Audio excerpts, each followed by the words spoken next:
Aleluias, glórias a Deus.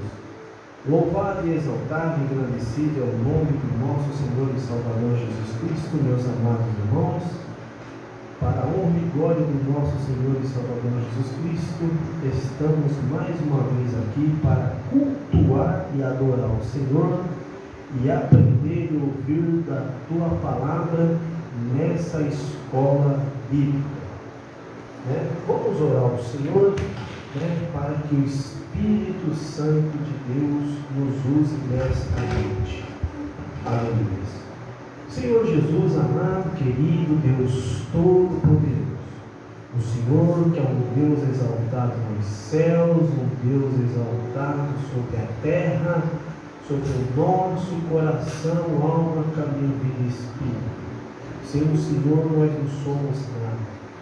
Pai amado, querido, que o Senhor venha nos usar para trazer este ensino, que o Senhor fale através de nós, nos ensine através da Tua Palavra, através desta lição.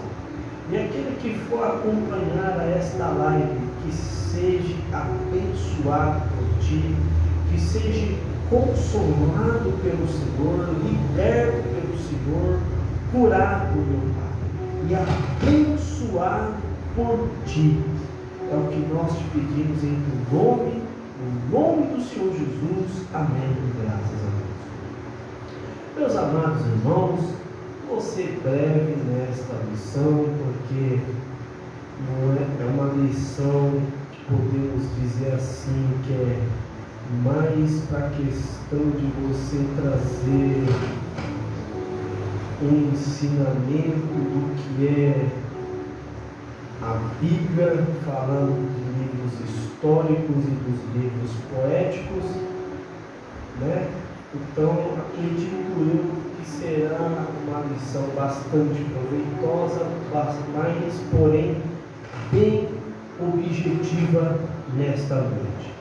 Amém? Lição de número 9 da nossa revista da CPAD, lição de número 9, cujo comentarista é o pastor Douglas Batista, um homem de Deus, um teólogo, um grande professor, um grande ensinador da Palavra de Deus, E nós vamos aprender nesta lição de hoje as histórias e as poesias falam ao coração. Aleluia.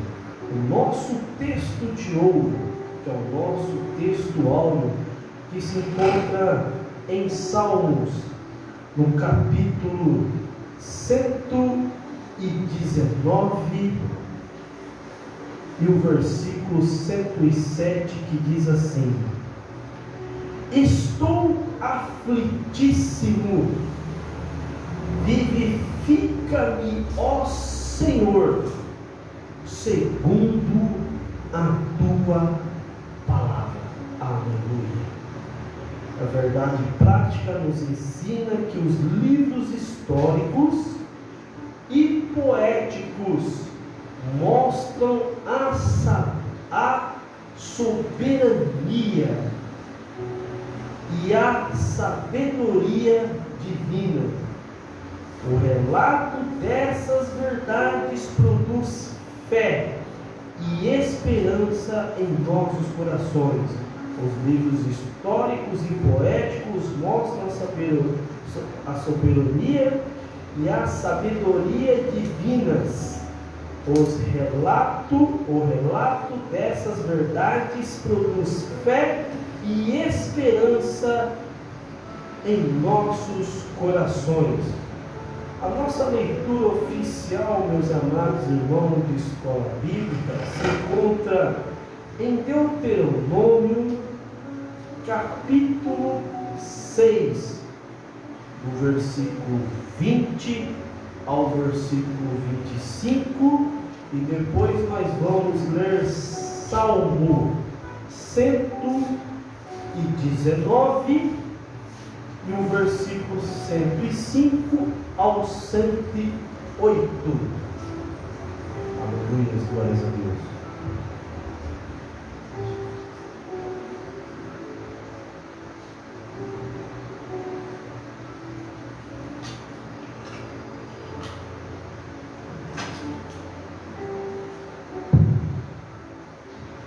Aleluia.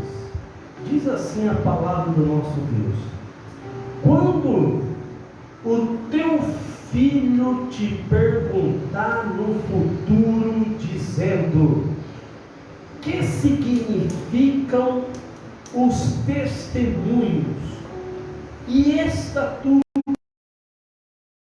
do teu filho? Éramos servos de Faraó no Egito, porém com a mão o Egito contra Faraó e toda a sua casa, e dali nos tirou para nos levar e nos dar a terra que jurara a nossos pais. E o Senhor nos ordenou que cumpríssemos todos estes estatutos, que temêssemos ao Senhor nosso Deus para o nosso perpétuo, ou seja, para o nosso para sempre o bem, para nos guardar em vida, como no dia de hoje. E será para nós justiça quando tivermos cuidado de cumprir todos estes mandamentos perante o Senhor nosso Deus, como nos tem ordenado. Salmo 119, a partir do versículo 105, diz assim: lâmpada para os meus pés é a tua palavra, e luz para o meu caminho.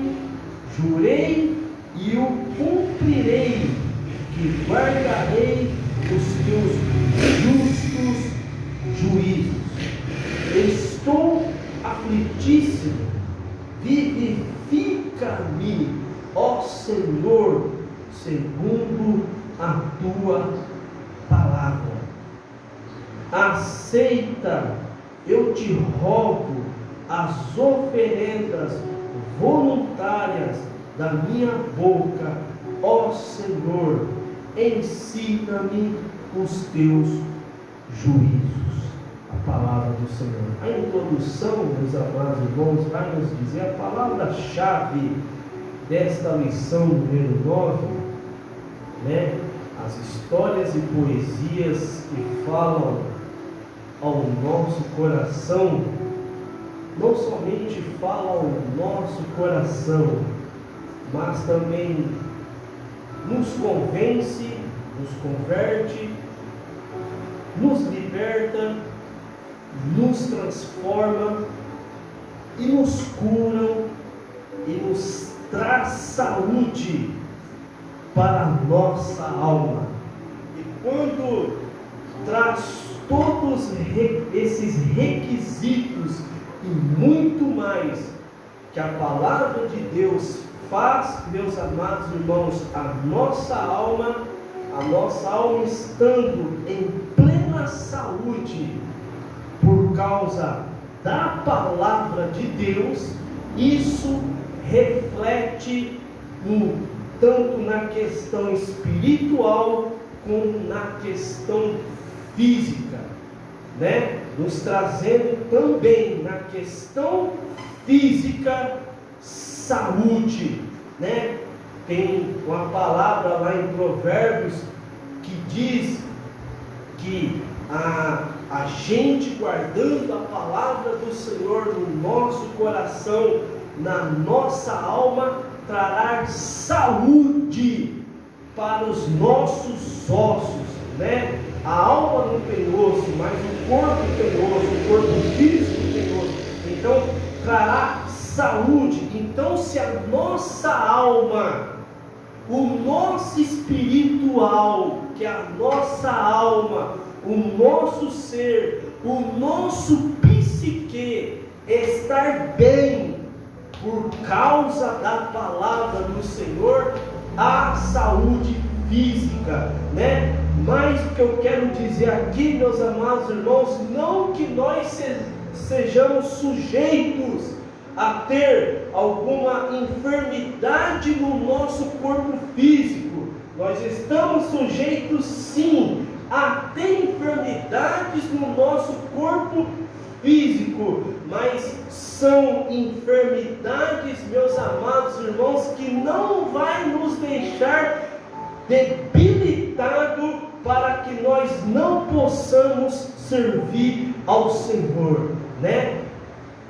Então a palavra do Senhor, ela traz saúde para a nossa alma e reflete no nosso físico. Isso é muito importante, né? Se os governantes soubessem a autoridade que tem a palavra do Senhor, seria todos os dias lido, né? No Planalto, no Congresso Nacional do nosso país. A introdução diz que a Bíblia faz uso de gêneros literários para expressar a revelação divina, para contar histórias do povo de Deus.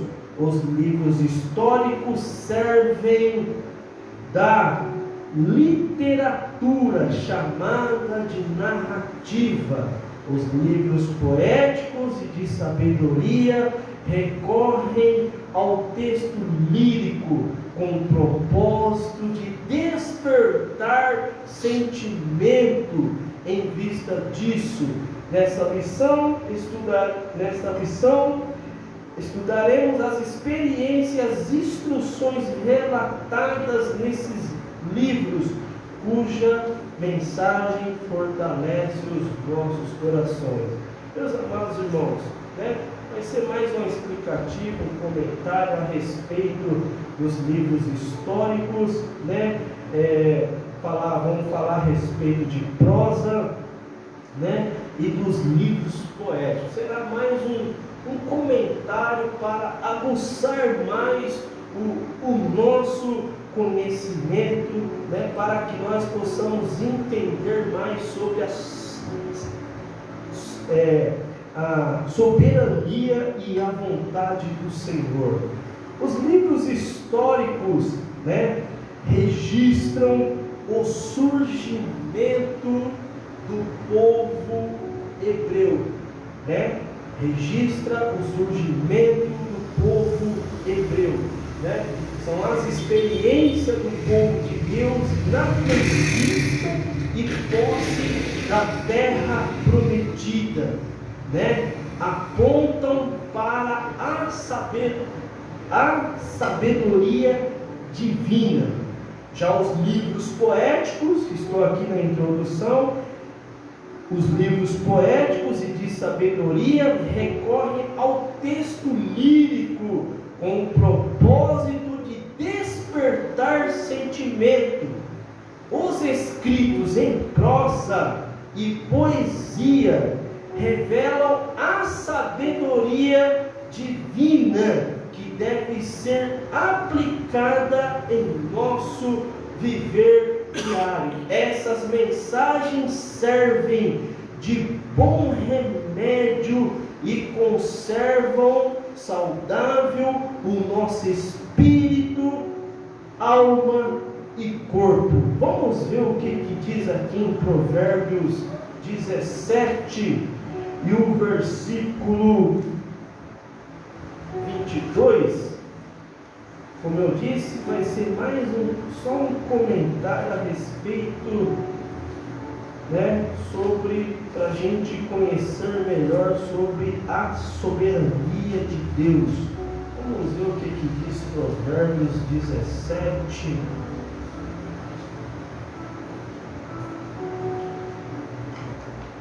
No versículo 22, né?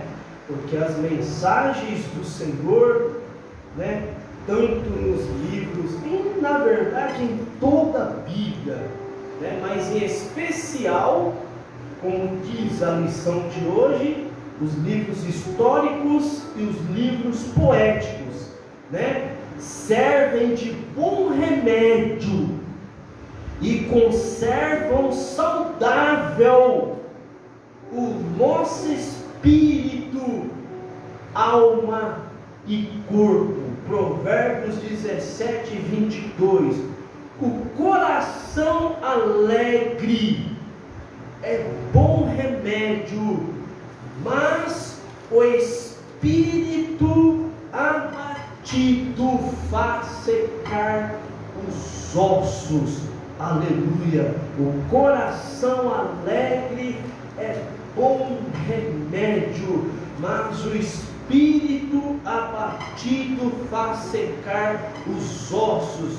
Aleluia! Nós aqui, nesse pequeno versículo aqui, meus amados irmãos, nós podemos entender aqui, pelo Espírito Santo de Deus, duas questões aqui.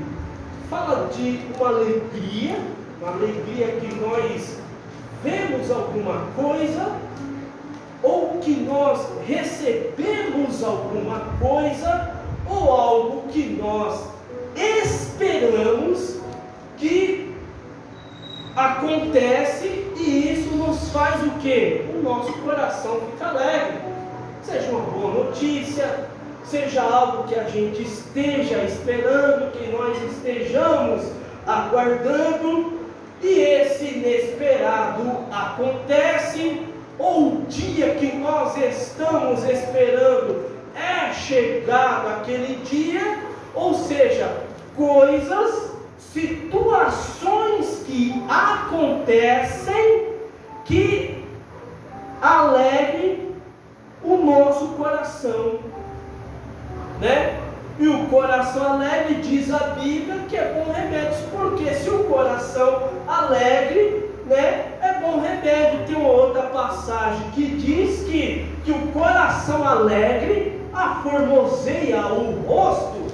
Mas aqui logo no mesmo versículo de Provérbios 22, do capítulo 17, diz algo, uma pequena advertência aqui, né, dizendo, mas o Espírito, aqui já está falando de algo mais profundo, já está falando de que o Espírito abatido vai secar os ossos. Então há uma diferença entre alegrar o coração e alegrar o espírito, porque quando o nosso espírito está alegre, tudo vai bem, a gente come, né? A gente fica feliz, né? A gente interage, mas quando o espírito está abatido, a pessoa não come, a pessoa não dorme, e corre o risco de muitas das vezes, devido ao espírito estar abatido, porque fala do espírito é ao mesmo tempo do corpo, porque tudo que comanda o corpo, meus amados irmãos, além de o nosso intelecto, o nosso cérebro e o coração que bate, mas o que comanda o corpo é o nosso espírito, a nossa alma. Então, se ela está abatida, vai afetar o nosso corpo físico. É o cuidado que nós devemos ter. Aí eu te pergunto, que eu já disse isso em lições passadas, e estamos falando que as histórias, a narrativa, né? Eu já vou citar aqui qual que são os livros históricos, e depois vamos para os livros poéticos, né? Eu já disse aqui em outras aulas, qual que é o livro nessa terra que vai trazer ensinamentos para mim e para você, como a palavra de Deus.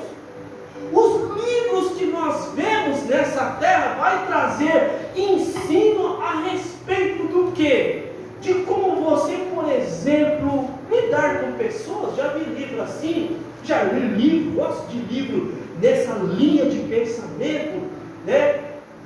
É um livro até mesmo psicológico, como lidar com pessoas, Outro livro também Como Fazer Amigos e Influenciar Pessoas, um livro que é editado desde a década de 60, já deve estar acho que na 10ª ou na 12ª edição, por aí mais ou menos. Livros bons, livros que ensinam como você lidar. E tem mais, tem livros que ensinam como lidar consigo mesmo, livros psicológicos, livros de autoajuda. Então esses livros, meus amados irmãos, eles vão te ensinar a como lidar psicologicamente. Se você lê muitos desse livro aí, e de repente quiser cursar uma faculdade de psicologia, você já vai entrar na faculdade formado. Já vai entrar na faculdade. Agora não, a Bíblia não. Além de ela te ensinar, olha a diferença aí. Olha a diferença aí. Não estou dizendo aqui que você não deve ler mais livro, não, de maneira alguma. Deve ler e deve aprender, como eu gosto de ler muitos livros.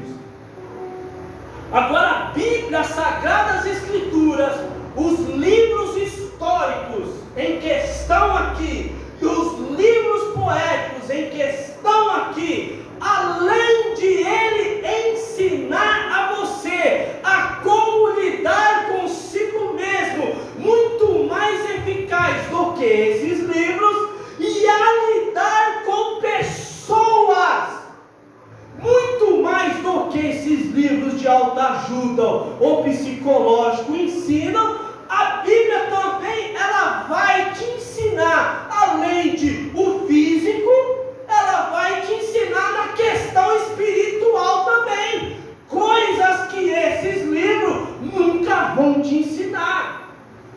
Então, meu amado irmão,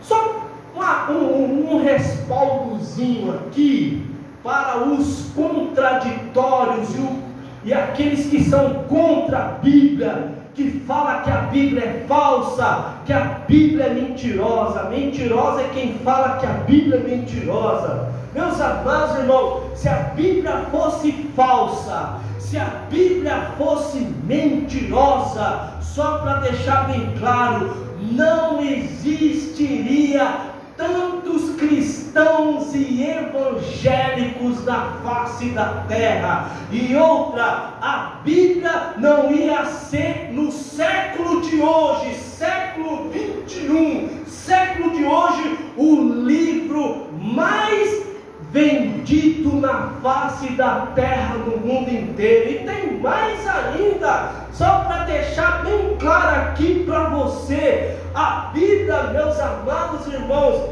ela está sendo editada, está sendo produzida na língua de cada um dos seus países, da língua que fala originalmente. Então, meu amado irmão, esses camaradazinha que tem por aí, esses pés de chinelo que tem por aí, que fala que a Bíblia é mentirosa, isso não é verdade, porque a Bíblia tem arrancado, a Bíblia, a palavra de Deus, tem arrancado pessoas da sarjeta e tem feito pessoas de bem para a sociedade, só para você ter uma ideia, né? Então não vem com essa conversa aqui, meu amado irmão, minha amada irmã, dizendo que a Bíblia tem que ser mudada. Quem tem que mudar é você que tem que mudar, porque a Bíblia, ela continua a mesma e vai continuar a mesma até o dia que Jesus voltar. Quer mudar a Bíblia não vai mudar. Quem tem que mudar é tu, meu irmão, é você que tem que mudar. Vamos para o texto aqui, né? Os livros históricos, né? Qual que são os livros históricos aqui, meus amados irmãos? Estou aqui no tópico 1, a história do Antigo Testamento, né? A Bíblia Sagrada, meus amados irmãos, ela faz uso, né? Ela faz uso de dois gêneros literários. E esses gêneros literários é a narrativa e o lírico, né? Gêneros que pretende, esses gêneros literários, preste bem atenção, vou repetir aqui. A Bíblia Sagrada, ela faz uso de gêneros literários, e esses gêneros pretendem expressar a revelação de Deus para a humanidade. Desses dois gêneros literários, podemos falar desses dois: a narrativa e o lírico. A narrativa diz respeito aos livros históricos, registram a história do povo de Deus, né? Então, os livros históricos, né, além de registrar, né, a história do povo de Deus, como também o surgimento do povo, né, o povo hebreu, a nação de Israel, né? E após a morte de Moisés, né, nós conhecemos a história, está nos livros históricos, né? Após a morte de Moisés, no Pentateuco, ali no último livro, que é o Deuteronômio, né, Deus chamou Josué para liderar. Quando entra na questão livro de Josué, já começa ali de Josué até, se eu não me engano, Esther, que são 12 livros históricos, Então, Josué, quando chega no livro Josué, começa o livro histórico. Aí você pergunta, mas irmão Antônio, mas e o livro de Gênesis, Êxodo, Número, Levítico e Deuteronômio? É conhecido como o Pentateuco, né? 5 livros, em outros países conhecido como Torá, conhecido como Lei de Deus, né? Agora, livros históricos, narrativa, começa ali no livro de Josué, quando Deus chamou Josué para liderar o povo na conquista da terra prometida, as gerações seguintes para assegurar a herança, disputar o espaço com outras nações.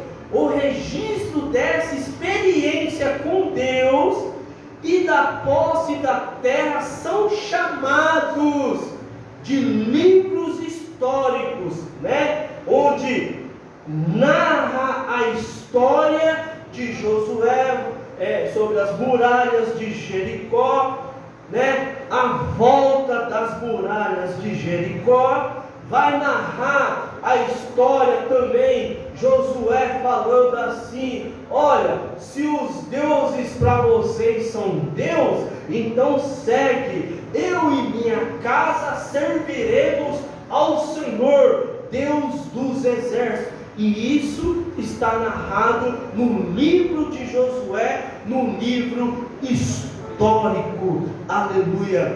Nesse período, Israel experimentou a providência, a proteção e o juízo divino. Esses relatos demonstram que Deus controla o curso da história. Vamos ver lá em Josué, o livro histórico. Então, meus irmãos, os irmãos entenderem e aprender aqui. Pentateuco, Gênesis, Êxodo, Levítico, Número, Deuteronômio, livros históricos. Aí você vai ver, Josué, você vai ver Juízes, você vai ver Ruth, 1 Samuel, 2 Samuel, 1 Reis, Segundo Reis, Primeira Crônicas, Segundo Crônicas, aí depois vem, se eu não me engano,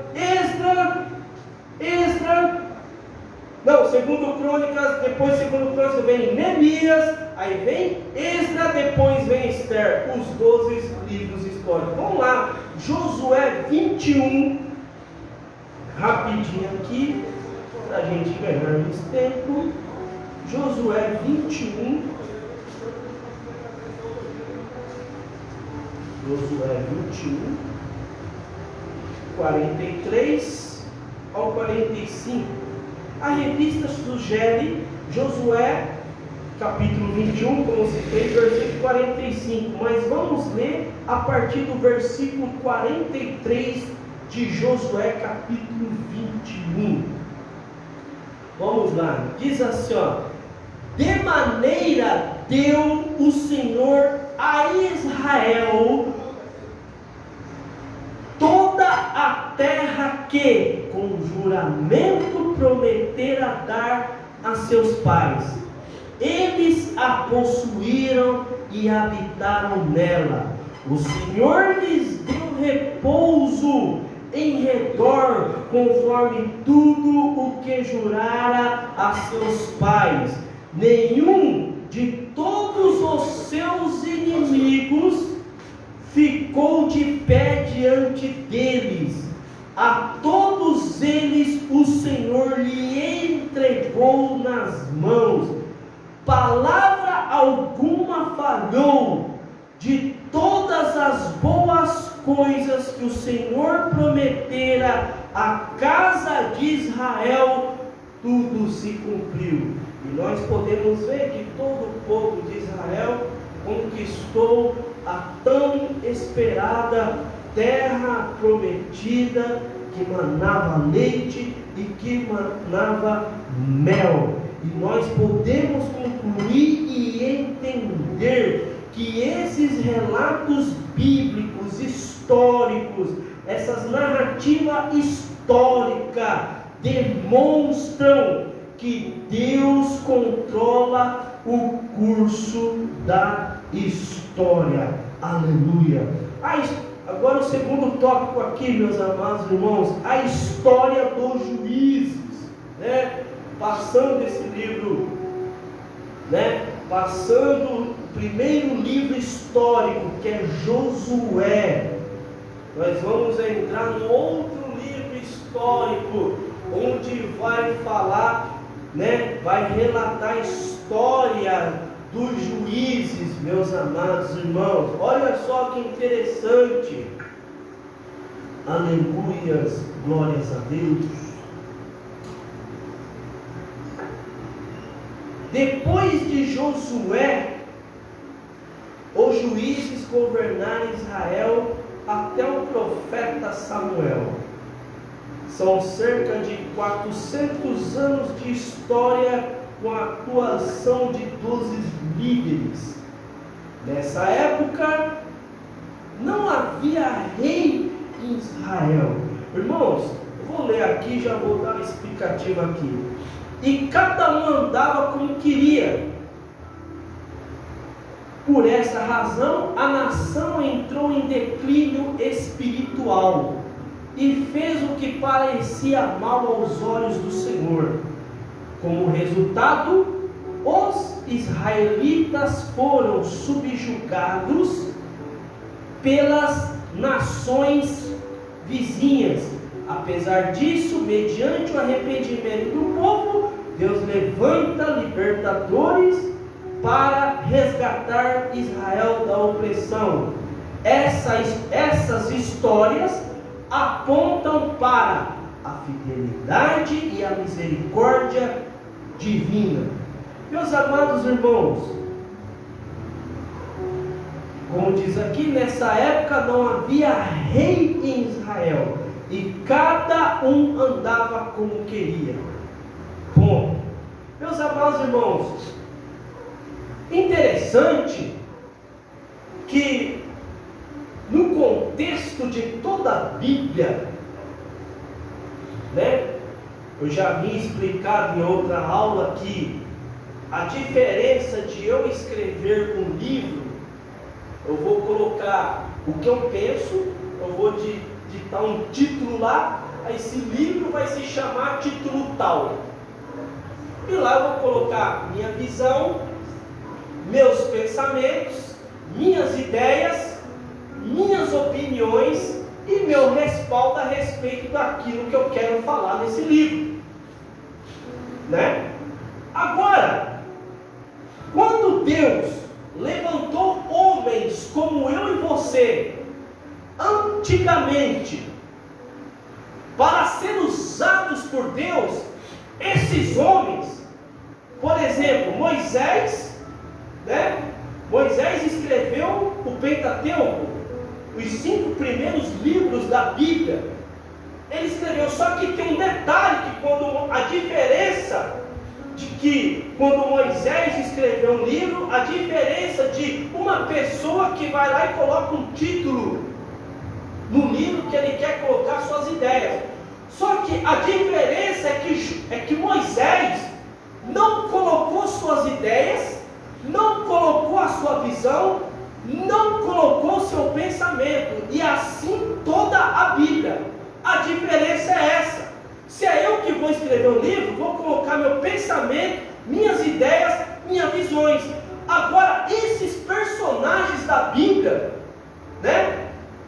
Esses personagens da Bíblia, que em épocas diferentes, gerações diferentes, às vezes uma cultura um pouco diferente, foram usados por Deus para registrar acontecimentos a respeito do povo de Israel e sobre providência divina de Deus.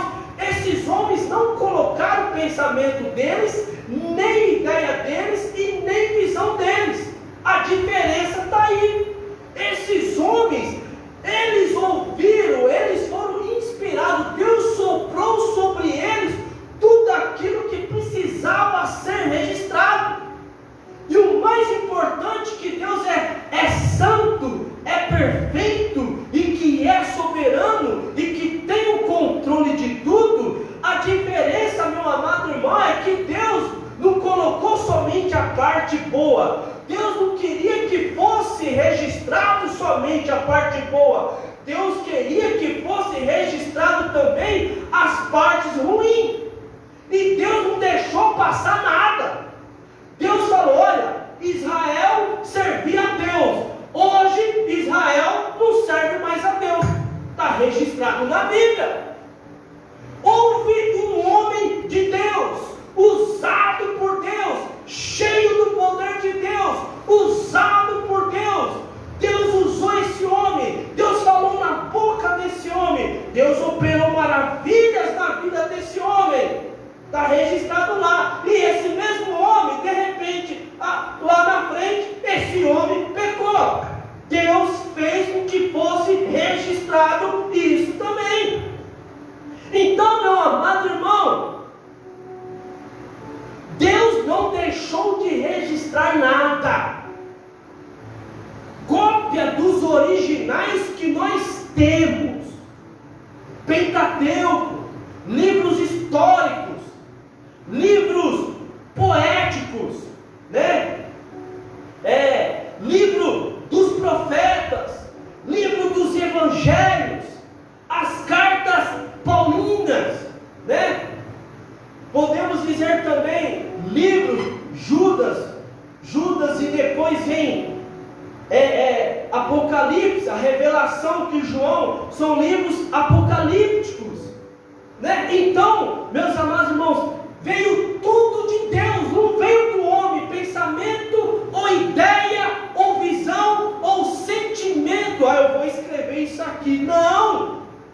Não teve nenhum respaldo humano. O único respaldo humano que teve foi que? De Deus usar o homem, a criação que Ele criou, para ser inspirado por Ele para registrar. E está aqui, o livro de Juízes relata que o povo de Israel andava como queria, porque não tinha rei. E está registrado no livro de Juízes, capítulo capítulo 21 e o versículo 25, que por esta razão a nação entrou em declínio espiritual e fez o que parecia mal aos olhos do Senhor. Está na Bíblia, livro de Juízes, está relatado isso, né? Agora vamos para a história de Reis. Saímos de Juízes, né?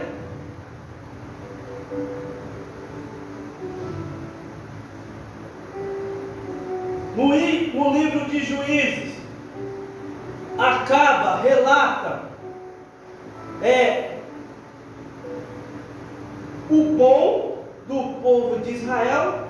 Teve fases do povo de Israel que ficou por 2 vezes 40 anos Israel descansado. Olha que beleza, descansado de todo o mal, descansado de guerra, descansado de inimigo.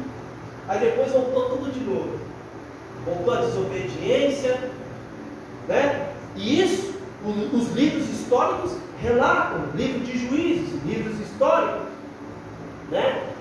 Aí depois relata o povo de Israel clamando ao Senhor. Outra coisa interessante para os irmãos aprenderem e entender aqui, né? Primeiro, quando se fala da antiga aliança, tem muitos crentes ainda que têm esse tipo de pensamento ainda. Vai vendo que na antiga aliança Deus era um Deus mau, um Deus carrasco, um Deus ruim, e que punia todo aquele que não obedecia a Ele. Não é isso não. Está registrado nos livros históricos, está registrado lá. O povo não queria servir a Israel. Não é que Deus ia lá, falava assim: ô fulano de tal, eu quero que você vá lá e arrebenta com o povo de Israel. Não, de maneira alguma. Devido ao declínio espiritual de Israel em desobediência, relatado no livro histórico, o que acontece? Se eu saio da presença de Deus, uma presa fácil para o inimigo, e o que acontece? Não tem força, porque como que Israel, né, vencia as batalhas, vencia as guerras? Porque Deus estava lá quando Israel estava em obediência. Agora, quando Israel não estava em obediência ao Senhor, o que acontecia? Israel era um povo enfraquecido. A nação inimiga podia ser até a menor nação, podia ser até uma nação pequena, vinha e arrebentava com Israel. Não está registrado, né? Então, para você entender que na antiga aliança Deus nunca foi carrasco, nunca foi um Deus ruim e que punia as pessoas. Vamos entender a Bíblia, meus amados irmãos. Olha, a misericórdia de Deus não começou na nova aliança. Os irmãos que nos assistem para entender, a misericórdia de Deus, é por isso que nós precisamos ler mais Bíblia, né? Ler mais Bíblia, entender, né? Eu só leio nova aliança. Claro, tem que ler mesmo. E tem que ser bom nos livros da antiga aliança, tem que ler e entender mesmo. Mas os livros da nova aliança faz menção dos livros da antiga aliança. Então não tem como escapar, meu amado irmão. Então você tem que aprender dos livros da antiga aliança.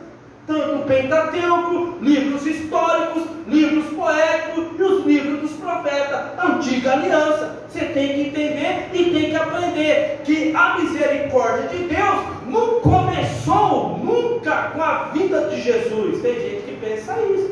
A misericórdia do Senhor registra os livros históricos. Começou na onde? Na antiga aliança. Deus matou Adão? Não, Deus não matou Adão. Deus matou Eva? Não matou Eva. Deus matou Moisés quando Moisés foi lá e deu uma tarracada na rocha? Não, Deus não matou, né? Deus destruiu, por exemplo, o povo quando foi espiar a terra, né? Foram um povo lá, aí 2, Josué e Caleb, a terra é boa. Nossa, a terra é boa, tal, que não sei o que, as frutas têm que ser carregadas por 2 homens. Aí o outro grupo lá falou assim: não, nossa, a terra tem gigante, gente, como é que a gente vai fazer? Deus matou esse povo? Não, também não matou. Então, para os irmãos entenderem, irmão Antônio, mas é aquela parte em que o povo, quando Moisés estava no monte, o povo começou a adorar o bezerro de ouro. Irmão, ali é uma história totalmente diferente. O que acontece? Ali foi uma blasfêmia contra Deus, para os irmãos entenderem. Uma blasfêmia contra Deus, um livro histórico lá depois que o povo saiu do Egito lá.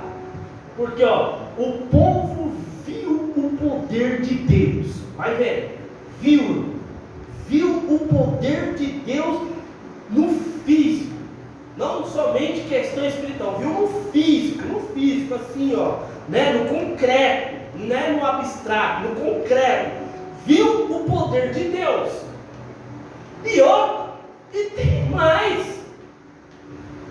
ouvia eles lá embaixo, Moisés no monte, eles ouviam trovões lá em cima no monte, quando Moisés estava lá, eles sabiam que era Deus em espírito, como diz lá em João, se eu não me engano, capítulo 8, os verdadeiros adoradores adoram a Deus em espírito e verdade, Deus em espírito falando face a face com Moisés.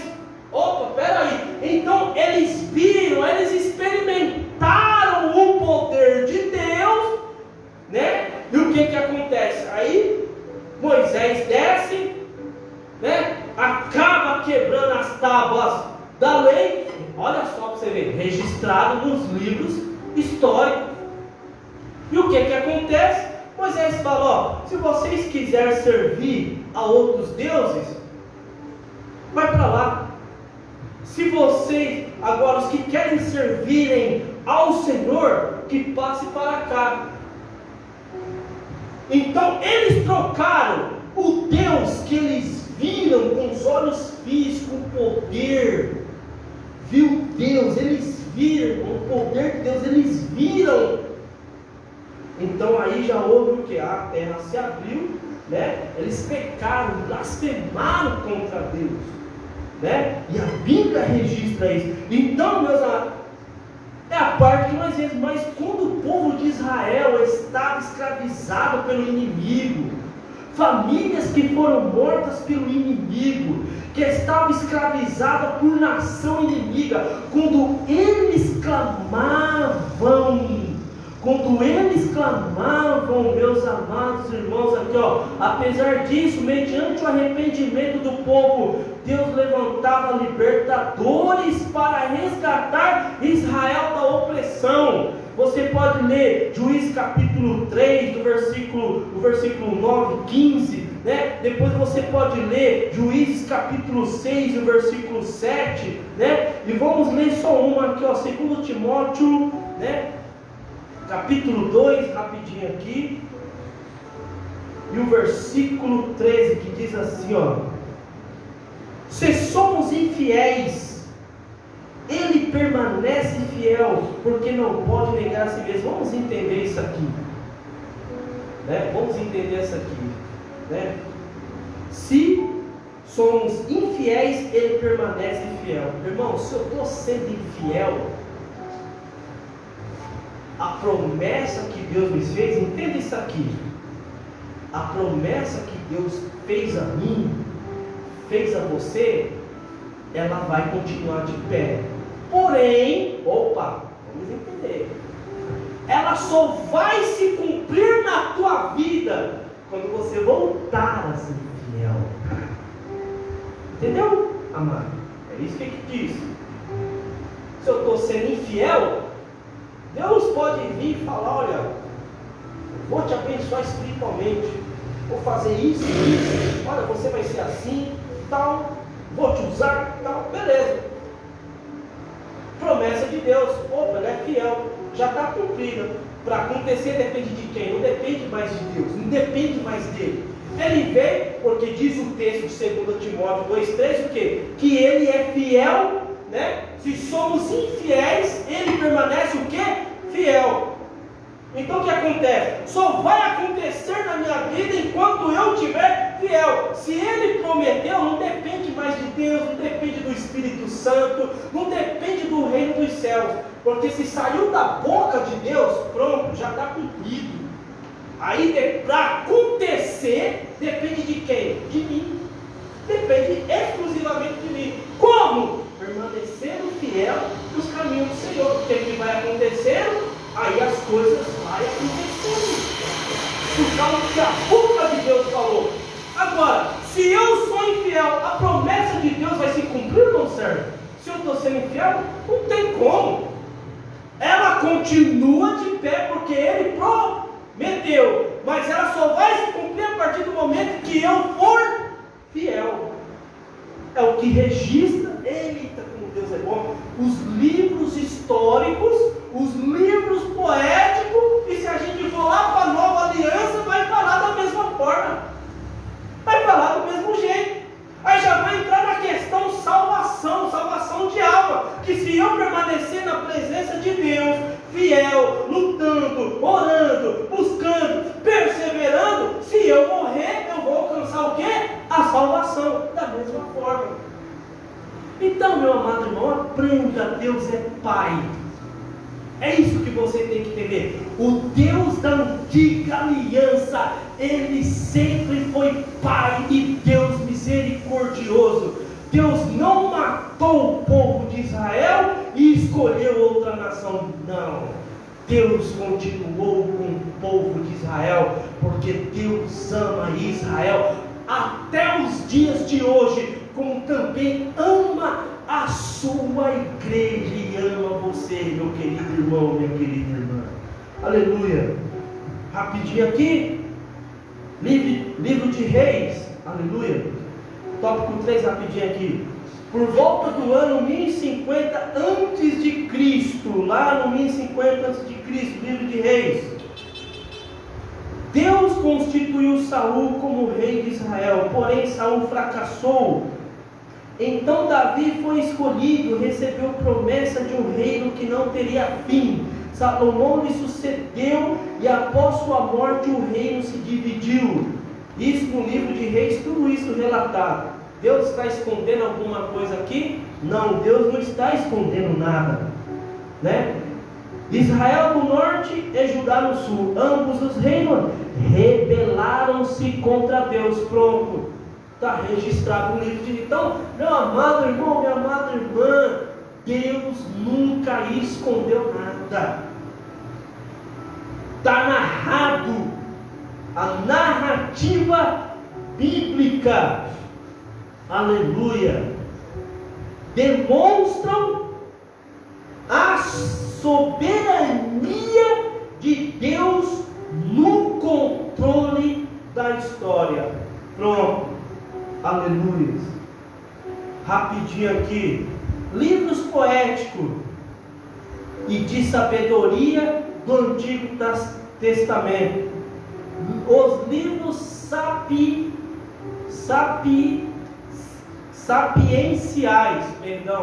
livros sapienciais e poéticos.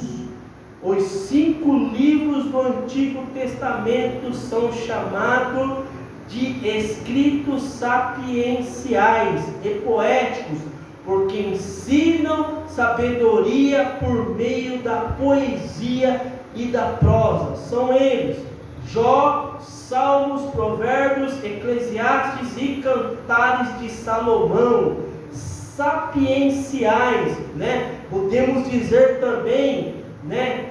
Sentença de teor moral, né? É uma sentença, né? De teor moral, né? Podemos dizer assim, podemos dizer também, transmitir ensinamento sábio para o bem-estar do homem, né? Então esses 5 livros, né, do Antigo Testamento, chamado de escritos sapienciais, né, podemos colocar como sentença de teor moral, né? Podemos afirmar também que é transmitir ensinamento ensinamentos sábios para o bem-estar do homem. Aleluia!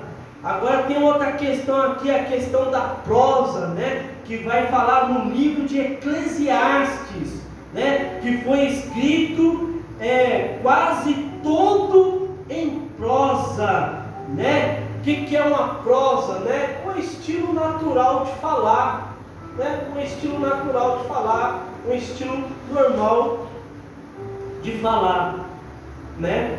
Aleluia. E os outros livros foram redigidos, em sua maioria, em forma de poesia. De modo geral, a prosa retrata o modo como normalmente falamos, e a poesia expressa sentimentos e pensamentos mediante versos que atingem o intelecto e as emoções. Aleluia. Eclesiastes, Provérbios e Jó.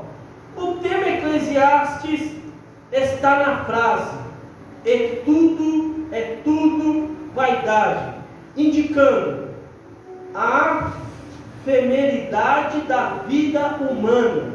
Por isso, ao final, o autor declara que o sentido da vida é temer a Deus e guardar os seus mandamentos. Aleluia. Aqui vai até um ensinamento. Quando eu estava lendo isso aqui, até pensei, muitos falam qual que é o sentido da vida, o sentido da vida, a própria Bíblia, e lá em Eclesiastes, né, termina falando que o sentido da vida é temer a Deus e guardar os seus mandamentos. Eclesiastes 12:13. Aleluia. O tema Provérbios afiança que o temor do Senhor é o princípio da sabedoria, ensinando que observar os princípios divinos nos faz pessoas sábias. Aleluia. Portanto, ao concluir, o escritor enfatiza que uma pessoa temente a Deus é digna de ser honrada. E o tema de Jó, o que fala, o que relata o livro de Jó? Né? Relata a questão espiritual, né? Uma questão espiritual, relata a questão sofrimento, relata a questão de perda familiar, né? Relata a questão de saúde também, mostra totalmente o sofrimento de Jó, né? Mostra totalmente o sofrimento de Jó e acusações de seus amigos mais próximos, e relata também o outro estágio de Jó, orando pelos seus amigos, né? Orando pelos seus amigos, e tudo que ele perdeu sendo restituído. A Bíblia não deixou passar nada em branco. E para encerrar aqui, meus amados irmãos, eu não vou estender muito, né? Eu já falei aqui no começo, umas 3 vezes aqui, que a Bíblia tem mensagens, né, nos livros históricos e nos livros poéticos, né, e na prosa de Eclesiastes e na sabedoria do livro de Salomão. Só para fechar essa parte aqui, Jó 28, olha que interessante aqui, irmãos. Jó 28, olha só, muito interessante. A Bíblia relata, irmão, a Bíblia não escondeu nada, não esconde nada. Fala do sofrimento de Jó. Olha o que diz aqui, ó.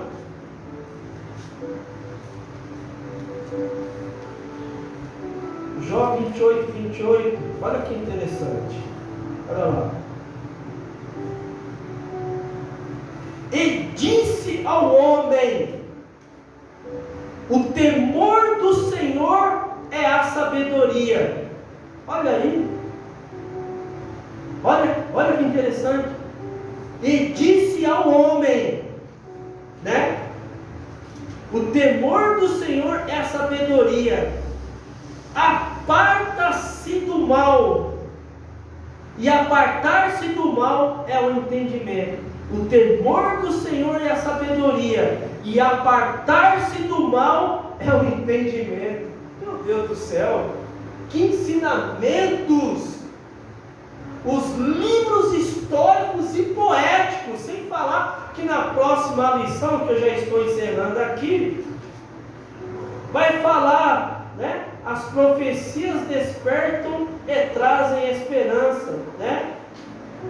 Vamos falar de profetas como Isaías, Jeremias, Ezequiel, Daniel. Olha que interessante.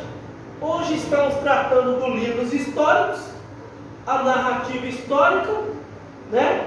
Só para encerrar aqui, meus amados irmãos, como eu estava falando, o tópico 3 fala uma mensagem ao coração.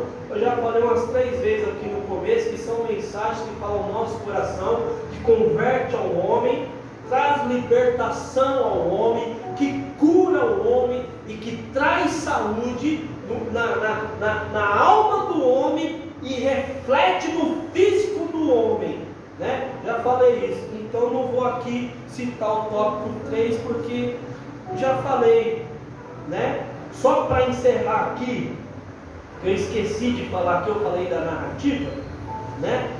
Esqueci de falar aqui, ó, e o estilo lírico trazem poesias ao nosso coração que despertam sentimentos, né? Que eu falei dos 2 gêneros, o gênero narrativo e o gênero lírico, que traz tanto no livro histórico, que fala de narrativa, e os livros poéticos, que é lírico. O que é lírico? É palavras que falam ao nosso coração, que toca no nosso sentimento. E para encerrar aqui, ó, a narrativa é um tipo literário que abrange mais de 40% do Antigo Testamento. O termo narrativa é preferido no uso técnico para o registro da história. Toda narrativa é constituído de enredo, trama e personagens. Aleluia, glórias a Deus. E o estilo lírico traz o que? Dos livros poéticos, né? Jó, Salmo, Provérbios, Eclesiastes e Cantares de Salomão. É o estilo lírico que trazem poesias ao nosso coração, que despertam o nosso sentimento. Meus amados irmãos, que Deus vos abençoe a todos. Eu espero em Deus que os irmãos tenham aprendido aqui a respeito da narrativa dos livros históricos e dos livros poéticos. Amém, meus amados irmãos? Algum recado, pastor?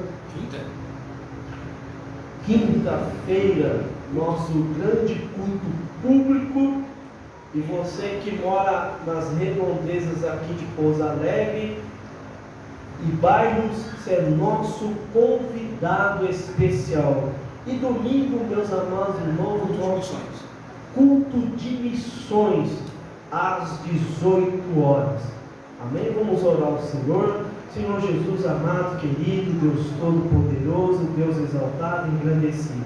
Pai, aqueles que acompanharam por essa live, que o Senhor, meu Deus, continue falando ao coração e na alma, trazendo cura, libertação e transformação. E aqueles que ainda forem assistir, meu Pai amado e querido, que o Senhor abençoe grandemente e abundantemente.